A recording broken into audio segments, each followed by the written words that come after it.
Okay. Hello, hello, hello. Hello. So, hi. It's a very long time that we don't see each other. How long is it before the virus? Months. Yes, I think we saw each other when I came back from Brazil. It was in Wow. March. Yeah, it was Since in March. March. Yeah, it was before we got in lockdown. We had lunch or coffee at Greyhound, and you're so optimistic that everything would go away, and it's nothing. Oh wow, I was very Trumpy. Yes, you were. Oh wow, very optimistic. And I remember, Didn't I looked went at there. you, I was like, I hope you're right. I hope you're I right. remember. Now I remember. Oh my god. Oh my god. Okay, I was But very here optimistic. we are. Yes. It's end Yes. of October now. Yeah, second wave. So, I mean, we are blessed here in Thailand. Yeah. In Italy, it's pretty bad. It's pretty bad. How is it in Brazil? Brazil is still pretty bad. Yeah? Pretty bad. It's like the cases, like we're still, I think, the third worst in the world.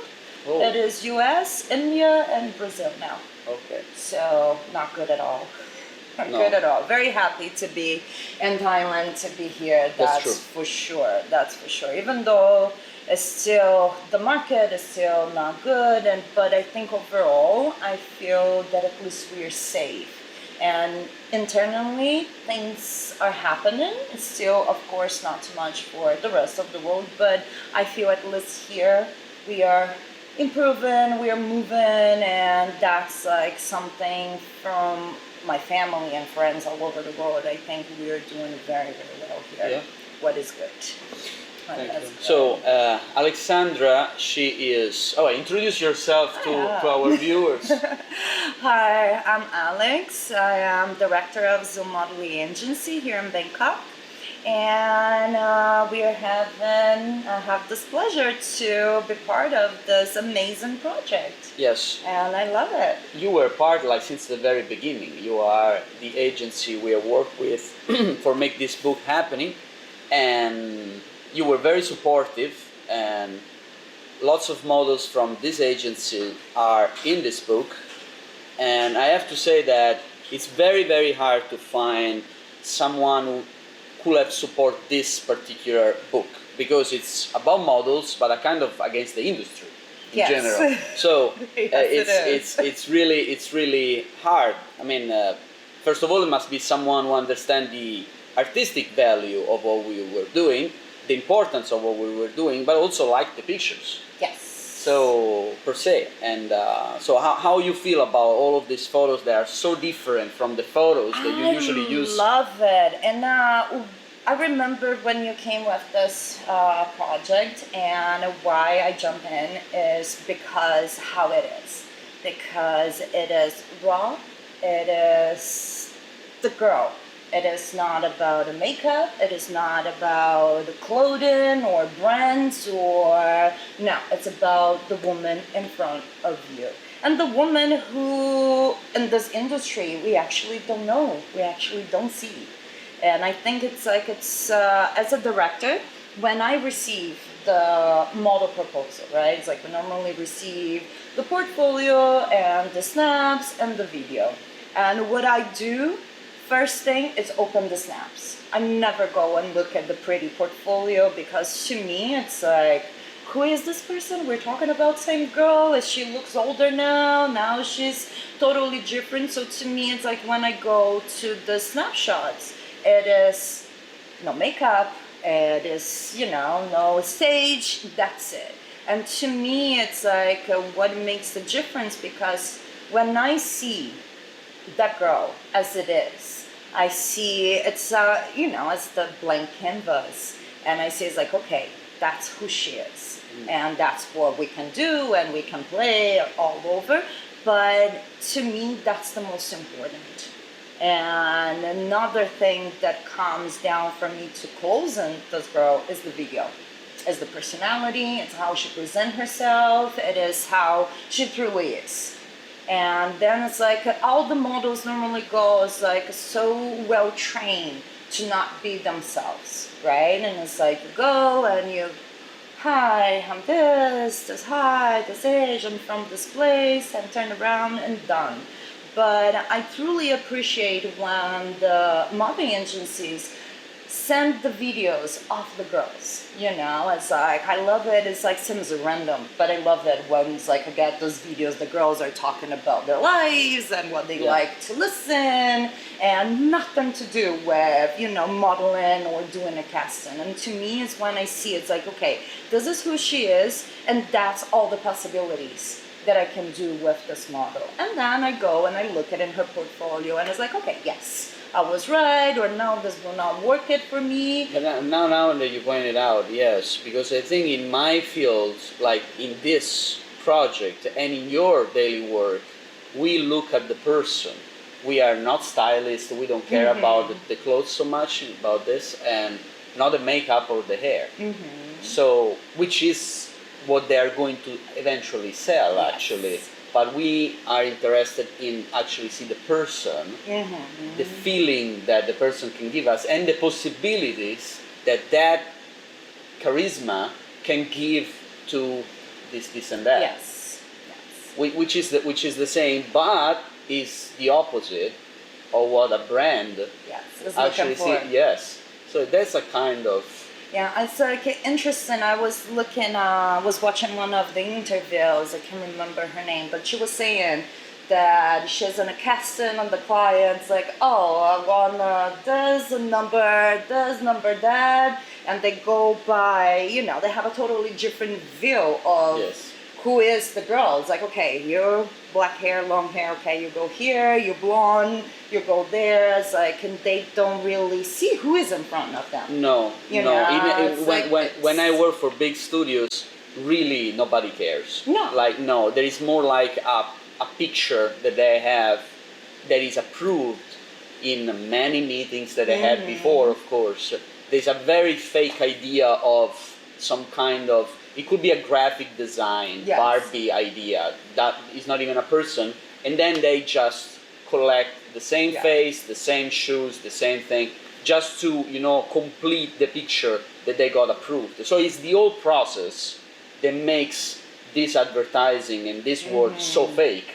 It's actually the process of offices, the process of hours of meetings for no reason, which personally, coming from an artistic background, not an agency background myself, I always found like terrible, like in general for express, even a general advertising, not feelings or principles, like it narrowed down everything to just a very gross, like kind of graphic design work. Yes, and it's, I don't know, it's like I've been in this industry for almost 20 years now, and I was a model, and I started as a model and an actress, and I remember couple jobs. I think it's like one is like that was like really hit me was one in Philippines. It was in a magazine. It was like a beauty editorial, and I swear to God, I'm looking at the magazine, and I'm going. It's like, but I think it's this edition, and then I'm going back and forth until it's like, oh my God, that's me. Oh, you were looking at yourself, you couldn't find it. I cannot find, and I had it as like 5 pages, and I'm looking 5 photos of myself, and I don't recognize myself. Wow. And then it's like, it took me a couple of times, I swear to God. I don't even have those photos in my portfolio. I don't like it. You have a very recognizable face. You are not even like one of those faces of, And I couldn't. Wow, what they did. So much Photoshop, so much makeup, and I don't know. And it was so heavy and so not me. And it is so weird when we look at the final product, right? And as a woman who has nieces and, has like family members, my little niece, oh my God, it's like, oh, my aunt's a model. But that day, I remember I felt so bad because I thought that I was like, oh my God, I am a lie. I am selling a big lie. Who is this person? It's not me. When I cannot even recognize myself. So what we're really doing in this industry, when you get someone who is beautiful. Look at all those girls. They are naturally beautiful. And then you get her, and then you change everything about that girl, and you put it heavy makeup, heavy Photoshop, and you know, you don't see the pores anymore, you don't see any imperfection. And who buy those final products, like really think it's like, oh, I want to look like that, you know? And it's like, and I remember at that time, I felt a little bit pressure, and then it's like, what am I really doing? It's like, what is this industry is really about? But at the same time, if it's still there, it's because it's what sells. And then we have this whole conversation, you know, it's like, oh, it's like, you know, they do too much this, they do too much that. But do you think if you post and you try like to do something like that, someone gonna buy? No, because it is the reality. Yeah. But the reality is beautiful, and the diverse of all of us, it's what is unique. And I think it's like to be able now, it's like as a model to travel and to meet so many people, and now as a director bring in so many people, and there's like so many unique beauty and people. It's like, but sometimes I cannot bring them here because it's not what gonna sell in the market. Even though I think it is beautiful, it's gorgeous, then you go, it's like to each market, it's a different type, it's a different way they're gonna shoot, it's a different beauty or different things that will help sell in that market or not. And that's our job as a model. That is the job, is like to be the face, to adapt to that brand, adapt to that market, but it would be so much better. Mm-hmm. And I think it is like not just, I think it's like a little bit better for all of us emotionally and mentally, because it is a lot of stress. It's a lot of stress for you to be skinny, for you to be, you know, it's like, oh, you have short hair, but I want you now to have a long hair. You have a long hair, I want you to have a short hair. You're too skinny, I want you to gain weight. You're too, you know, voluptuous right now. Now you have, it's like to be skinny. Why we cannot just accept as it is, you know? Why we want all these girls to fit and some pre-made concept that even though we as the also in the end side, we look at it as like, okay, this is not real, but it's still something that we're still searching for and we're still looking for. And I try my best like to help the girls to first of all embrace themselves, mm-hmm. and be who they are, and don't let, you know, comments or sometimes clients can be very cruel during castings, and you know, it's like people think, oh, you're model, people tell how beautiful you are all day. That's all you hear. No, model will never list how beautiful she is. No, you're too tall, you're too short, you're too dark, you're too white, your hair is too curly, your hair is too straight, your eyes, if it was a little lighter or a different color, so that we always point what is not good to that girl. Even though it's like they belong to a very small percentage, you know, of a top, it's like, you know, it's like one of the, yes, but still, you go there, don't think that girl gonna listen, probably. Oh my God, how beautiful you are, how amazing, no. Nobody looks very happy. No, yeah. And that is like something that messes with our minds, you know, because we believe that, you know, we start just seeing what is wrong with us. We don't see it's like what brought us to the agency or to this industry. By the end, you just see, oh my God, I am too short, I am too fat, I am too dark, or I am too white, you know, I need to do this, I need to change that, my lips not good, or my nose. It's like we start like getting, and it's like so many preconcepts, even ourselves, about the reality that we know doesn't exist, you know. It's like that beauty, it is just in the end of a magazine or in the end of a commercial, because our reality is this, and this is beautiful, and we should embrace this. And I tell the girls, don't wear makeup, go to castings, go as yourself, and try, it's like with that, it's like a little minute, really bring your personality, because that's what is going to stand out. and they should be able to have their voice and not just to think, they're little Barbies on the line. Okay, next, next, next. So to me, it's like this is so beautiful because you ask them to come as they are, be themselves, and be yourself. And it's like funny, it's like Bambi was the one who also told you, right? Look, it's like, oh, is that me? Yeah, it is me. And it's like, and that's amazing. When I was watching the interviews, it's like how they react to see a photo like this, because yes, came from a photographer. It is a professional photo, but I don't look like my other professional photos that, it's like, no. No, it's an incredible experiment of like social, attitude in general, like especially with people like Bambi. Bambi, I think it's very unique because she looked so good already in normal life as she is.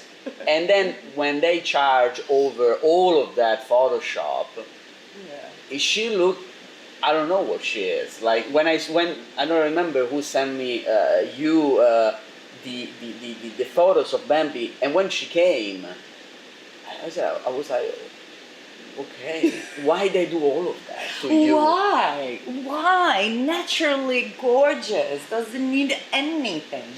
Anything. No, absolutely. But how was for you? It's like I'm curious.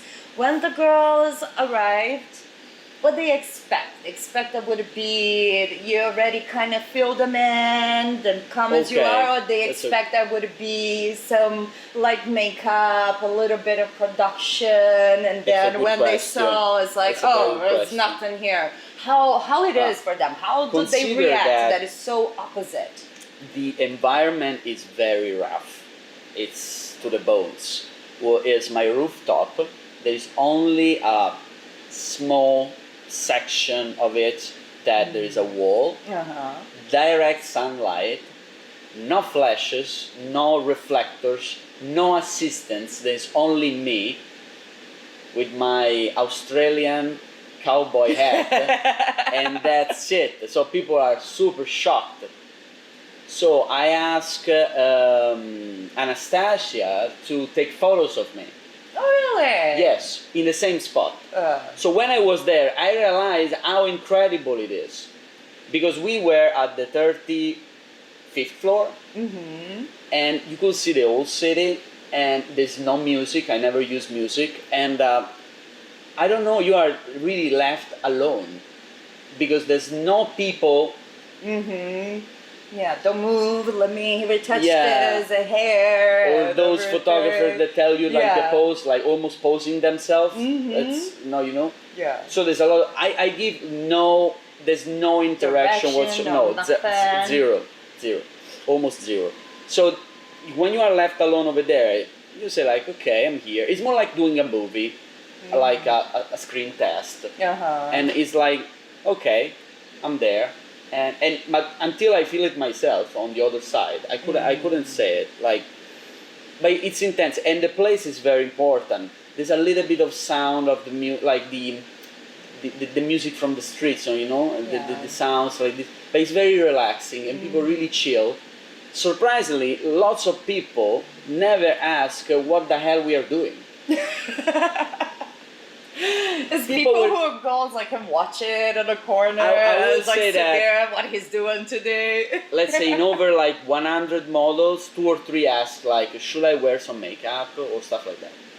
Because I think people who came were like briefed somehow, or like they saw the photos and they say, okay, I come if we do this in this way, and it's okay, I understand. But many complaints about the sun, because are not used to have direct sunlight at all, and so there was a little bit of uncomfortable feeling that was a little bit tense, that helped. But yes, no, surprisingly, that was everybody very chill, because we're completely left. And then afterwards, what go through their minds when it's done, and then they figure out it is me. It is me being Well, myself. there is a shock, so, and now it's like, because even when you go, it's like for test shoots and whatever it is, it's always a concept, it's always Oh, yeah. people, like little details that seems like nobody's taking care. It is being taken care. So as a model, I'm sure, right? You just go and you expect everybody to do everything, and you go and you do your part. But when you are everything, yes. how do they react? It's like, when it's done and you say, okay, that's a wrap, and what are We the finished, questions? It's like, how they... Usually the next day they ask me the photos. And these particular photos, I never like download them, show them the day after, or even like the week later or 2 weeks later, not even. Could be like after a month. So they had to wait. And that already there is some emotional detachment to it. I was so impatient, right? Yes. Where's my photo? Let me see. Exactly. So I want that to disappear as much as possible, because there's a lot of expectations. You need to refresh a little bit your expectations. So then after maybe a month or two, some like 6 months actually, but it depends by which one. And I send the photos, and for like 2 or 3 days I heard nothing from them. Nothing at all. No, not a thank you. Then later on, they say, oh, but the photos that we actually took that day are very particular, very good. And then they post on their Instagram, which of course result like a punch in the middle of the grid of their Instagrams are so, and but it's really nice. And I like the fact that looking at the photos, let's call it brave shots, because without makeup, without anything. So and it's being funny. brave, It's like being natural nowadays is being brave. It's true. Even if you're beautiful, it's still being brave, because we're so, it's like so automatic for a woman to put a makeup on and to dress plastic up. surgery. Yes, everything. So it's like, as a woman, I think in general, it doesn't matter if you're a model or not a model, it is kind of when you're, and the psychiatrist like open your heart, and talking about your demons. It is a brave thing to do. Yeah, it's like absolutely. to put it as you are, and I think it's like, that's why it's like I was asking you, how do they feel at the end? It's like, I don't know. Sure, they. That's why I like to interview them now, because some time passed. They process the photos, in their life, in their experiences and stuff, so they can actually say. But the feedback is very positive. That's how this book actually was possible. So I shot one, and the friends asked me to shoot them in the same way, which is unusual because usually you want to look photoshopped. Yeah. For sell your image, but also for look nice. Yeah. Conventionally speaking. But a lot of people ask me, oh, I saw that you took the photo of Katrina. Can you took also me, because I really like your style? And I was like, are you sure you like my style? It's not that you think that I would take some photos of you, but in the way that you want. They say, no, absolutely not. I have thousands of other photos, but I like those photos, don't like that. That's great. No, it's, So now, are you done taking photos, or are you gonna still kind of finding those beauties and doing this, and maybe come with a casting book too? Yes, it will be casting book too. I mean, the plan was doing this one only in Bangkok, and then another one in another city, and then another city. Oh, I see. So every book in different cities. Not sure if Bangkok deserves 2 books, because there are lots of photos and to make and people, and honestly, this was a book that was possible thanks to this city, because this city have a very It's special amazing. feeling. Yes. How long you living here? It's been 4 years now. Okay, so we and are then similar. For me, it's 5. Yeah, so- before was 5, almost 6 years. Then I went away, and now Ah. back for 4 years. But I moved here first in 2004. Oh wow. Yes, Thailand, like Bangkok, was my first international contract. Oh really? So yes, and I love From it Brazil? so much from Brazil, and it's like it is. I don't know. I always say it's like Thailand changed my life. It's like I can't imagine what would it be because I wasn't a model. Really? No, I was an event planner. Oh my And goodness. I had A very good looking one. as a Brazilian one in Brazil, we're Okay. just another one. Okay. But I have a degree in computer science. Then I didn't really like working in that area because I talk too much. So it wasn't for me. When I was just studying, I love it. Working, I was like, no. And then I changed to events. And I was working with events and I love it. And I met this girl who a friend introduced us like, oh my God, I just met your younger sister. You need to meet her. You guys are lost. And when I met her, yeah, she looks more like me than my sisters. And she was a model, right? So we started hanging out, and then one day she's like, "Oh, you want to come to open bar event? You know, I was like, gonna have it's like photographers, people of the industry." I was like, "Sure, you know." Honestly, I went for the open bar, to be very honest. And then I got there, and photographers, oh my God, you brought your sister, your twin sister. And I was like, no, we are not. And they started asking, like, which agency you work? And I was like, no, thank you, I'm not a model. And this photographer, who was the owner of an agency, he came to me and he's like, I want to take your photos. And I was 24 at the time, especially for Brazilian standards, right? 24 is like, you're not starting any modeling career, right?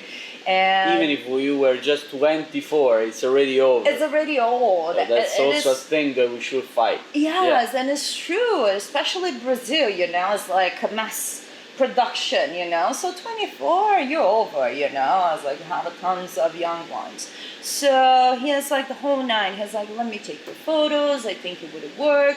And in Brazil, it's such a scam of you paying a ridiculous amount for photos that For the agency. yes, Yeah. you know, it's like they have those places everywhere. Yeah, in Italy So we have it. yeah, so Yes. then I look at him. It's like, listen, you know, I was like, no, I'm not spending my money to have pretty photos that my mom and my grandma are gonna be so proud and show Yeah. to the family. No, thank you. And he keeping insisting, and he's like, okay, let's make a deal. You will come. I will do the photos for you. You will pay me, but every job you book, you're gonna pay me a little bit. So if you don't work, it's my loss. But I know you will work. And in 1 month, I pay him back. And in 6 months time frame, I had already my international contract. So I came to Thailand. So it was so fast. I was more like towards commercials. So I did like so many big campaigns, and in 6 months, like I was everywhere working so much. And then he came and was like, would you like to go to, you know, somewhere else? And I was like, sure, why not? And in my mind's like, okay, 3 months pay vacation and exotic Let's country explain this sounds thing, amazing. because this is also part of the book. People don't know about the modeling job, like the modeling world in general. So there are people who are paid for stay 3 months in a city. They're working with an agency in that city, and they are moved to another city. Another city. Most people don't have any idea about this. Yes, I didn't too. Well, Me it's too. like, And then yeah, it's yes. like, and I remember when they come, it's like when they came to me and said, it's like, okay, we have this international contract. We're gonna pay for your tickets, for your accommodation. We're gonna give you pocket money, and if you work, that money will go to pay the advancement, and then we will deduct. And but if you don't That's our loss. I was like, okay, so that means Sounds a good deal. sounds like a good deal. It's like a 3 months paid vacation. I had a great job. I never want to be a model. And I remember I look at my boss. It's like, so it's okay for me to take 3 months vacation and travel? And she's like, sure. We've been working for almost 6 years, right? And she's like, sure, let's just go. And I came and took me 2 years to go back home. So once I got here from Thailand, I went to Korea. Then I came back to Thailand. My base was in Thailand. Thailand and Singapore was always my market, was the two markets I worked a lot. I tried Korea, Malaysia, Philippines, and some All other. South Asia. Yes, mostly, but didn't really work for me. So I would have come to Thailand, spend 6 months, and then go to Singapore for a contract, and then come back for another 8 months. And so Thailand Okay, was let's my say like home. this. If you started at 16, would have you get to Paris? Yes. Why Well, you didn't? You have no idea. You were studying, you had no idea. I don't know, wasn't something I wanted, even though always people approach and tried, but it wasn't my thing. It's like, to me, it's like I was obsessed with technology and I really, really want to be, okay, it's like computer science, that's Wow. what I want to do it. It's Okay. like my uncle, he was, graphic designer, and he did the Pope Mobile when the Pope went to Brazil. So growing up with him, and to me that was like, oh, he was my hero, right? I remember sitting right next to him, what are you doing? So to me, that's what I want to do, that's what I want to be. And then finishing college, it's like, okay, it's very interesting, it's super cool, but I don't want to work with these people. And then I end up, it's like working with events because I didn't really know what to do after that. And I love events. And I love events because there's always a different location, different project, different people. Yeah. And so when I started modeling, to me, it's like was very similar, right? And Yeah, it's it is, like sure. everyone's always changing. You go to different locations, but the challenge was interesting to me because I came here with no English. Didn't speak English to save my life. And so it was a journey, learning English, learning different cultures. So you came here speaking Portuguese? Yes. Wow. And I remember, I had surviving guide in English. It's like with a little pocket book. And I would walk around, and I remember, and I was like, just wait. Yes. Wow. I'm hungry, I'm lost. So it was very interesting. It's like at that time, because we didn't have, it's like that was 2004. We didn't have smartphones, we didn't have GPS, we didn't have Google Translate. So, gosh, I remember, it's like they had elephants on the street. Yeah. They had elephants. I remember calling my family and saying, it's like, Grandma, they have elephants on the street. She's like, come back home right now. I was like, what are you? What are you doing? And so it's like, I remember we had to go 9 a.m. to the agency, and they would print all the maps, all in Thai, and address everything in Thai, and Wow. we have it, and it's like, it's like with our books and everything, and it's like I'd stop in taxis and show the maps, and they just like, oh no, we don't want it. So lost. Oh my God, I got so lost so many times. We had the same experience in Beijing. I got to Beijing in 2006 with no English whatsoever, no Chinese, knowing no one. And models were exactly like you, and came with only Russian, really few Brazilians, we're all Russians, because Beijing is very close to Russia. So some Koreans also with no Chinese, and Chinese in Beijing still today have no English. So you need to speak with the Chinese with a Beijing accent better, or otherwise they don't understand. The taxi drivers in Beijing don't know the streets. You have to guide them until the very end of it. Still today it's the same. So you can imagine, do whatever was really challenging. Even like, I don't know, let's go and have an ice cream. Mm-hmm. It's an adventure. It's the beginning of an adventure. Here it's so easy. Here now. it's easy. Now, yeah, probably Now. 2004, no. It wasn't. But I think it's like that's why I decide to stay and not just go after my contract, because like the challenge that I was living at that point and as like was so interesting, and coming from Brazil to Thailand, it is like night and day on everything as we learn, as culture, as behavior, as religion, as food, everything. It is the opposite. And it is. you know, it's apart like, from the heat, I guess you share like, I mean, at least it's not Switzerland. right? Yes, but yes. It yes. is. It's a very open culture here. It's everybody's super shy. It's super shy, yeah. It's like, you know, Brazilians, we hug, we kiss, and we are loud, and you know, it's like, and then it's like, I remember, it's like my first day I'm hugging, you know, and then they see it's like, oh no, it's like, okay. So that was amazing, and that to me is what kept me as a model. And that's why it's like I keep and remember how hard for me was the struggle between what I was selling and what I believed. That, you know, it's like because I was not a model my whole life, or that wasn't my goal, so I was looking at everything in a different point of view. But so it's like, to me was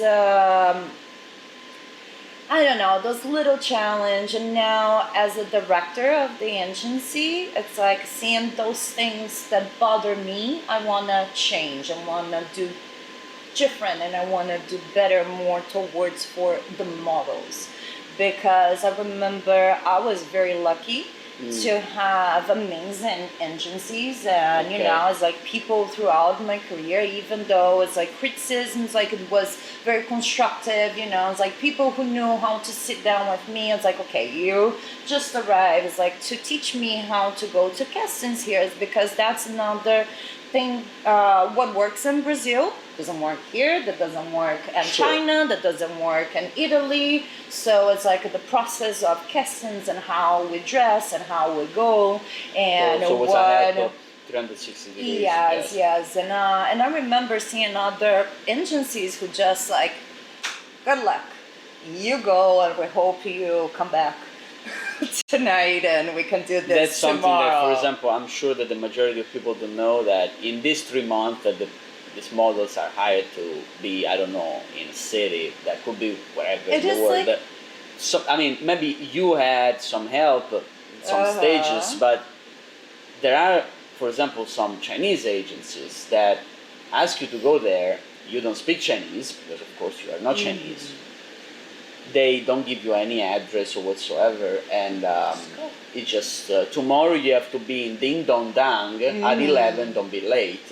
Yeah. Oh no, it's still this way. And still this since way. I was a Beijing resident speaking fluently Chinese, I was like, it's hard for me to be at Ding Dong Dang at 11 tomorrow morning.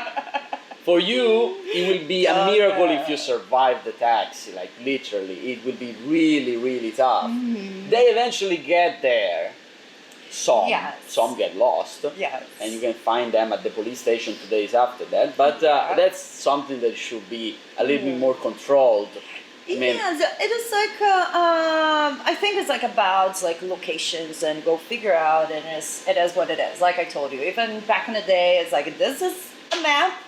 No English whatsoever, just Thai right in. Then just go to Surasak tomorrow morning. And it's like a bit there, but I mean, and it's like how to make them feel more comfortable. It's for them to know that they're not alone. They're not just, you arrive, here's your keys, here's your comp card, I see you 3 months from now, you know? But many do that, huh? Many not do your that. agency, no, but other many agencies do that. But I think it's like, it's so amazing. It's like I see, it's like I have from 18 to 30 years old model. But to me, it's like the 18-year-old that comes, no English, no nothing. And she is like, the girls knows this town better than I do. Well, they know how to take the boat. They know how to take the bus. And I look at them, it's like, how?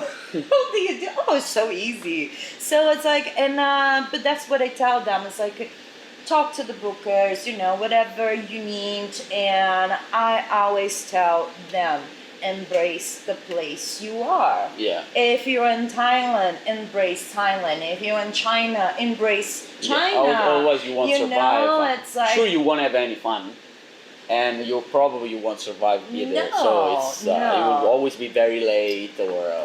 Yes, and it's like, but I think it's like this whole process, you learn so much. Yeah. So much, especially for the very young girls living home to a different country and different everything, and being by themselves. And it's like, it's cleaning, cooking, working, figuring out a city they've never been. Yeah. And it's amazing. It's amazing what they, it's like. I'm not sure if you know about the girl that died in Shanghai when I was there. It's a very incredible story. I mean, this girl one night turned blue and dropped dead. It was a big, international scandal. Was it a fashion show? No. No, she basically in Shanghai. The majority of the models don't actually make great. It's a very expensive city, so the pocket money are never really enough to do anything, and it costs like Oslo. It's ridiculous how much it costs. So all day long in the room, which is very depressing. 9 months, it's gray sky. It's really depressing. So you have to go out, and do something. So. Basically what they do casting the whole day, and at night they go to a club and they get some money just for being the club. Don't do anything figuring in there. So this girl, apparently she was sick, but she didn't want to spend the money to go to a hospital because it's very expensive. It wasn't covered. So she kept going, and she did something like 3 fashion shows and 5 nights without sleeping. This thing is a thing of the, I don't know what it is. It's thing that turns your skin blue, like literally you become like completely sick, like red and blue, and then you eventually die if you don't go to the hospital. And that's what happened. She was like 16. Wow.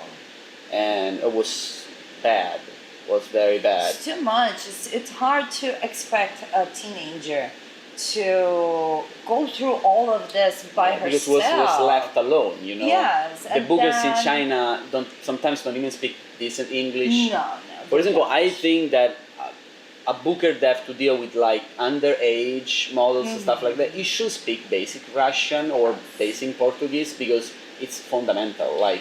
It's like in Thailand, it is illegal to have models under 18. Okay. But I think it's an amazing thing. It's like you can still have it, but then you're gonna have a legal guardian or. It makes sense. Because they're kids. They're kids. Are literally kids from Kiev or whatever, so. It's like it's so hard, and they're so young. They're still learning. She probably was overwhelmed, didn't know. Absolutely. It's like Maybe it was a thing that wasn't even painful, so she said, "Okay, but I can do it," and. And in China, it's very common to work 20 hours a day. It's common, and it's like Lara, who is in your book. She just left China. She's in Brazil now, but she was there now. It's like after the lockdown, right? It's like she got there and then they closed the country, so it was very few models in China. So she was working like crazy. Where she was exactly? She was in Guangzhou, but she was traveling everywhere every day. It's like she was working an average of 18 to 20 hours a day, but then she had to take a flight to another city and do the job. I think she was sleeping about 2 to 3 hours a day when she could, and she says like, I made a good money, but she's like, I think I'm gonna spend now most of it on my mental and my physical health.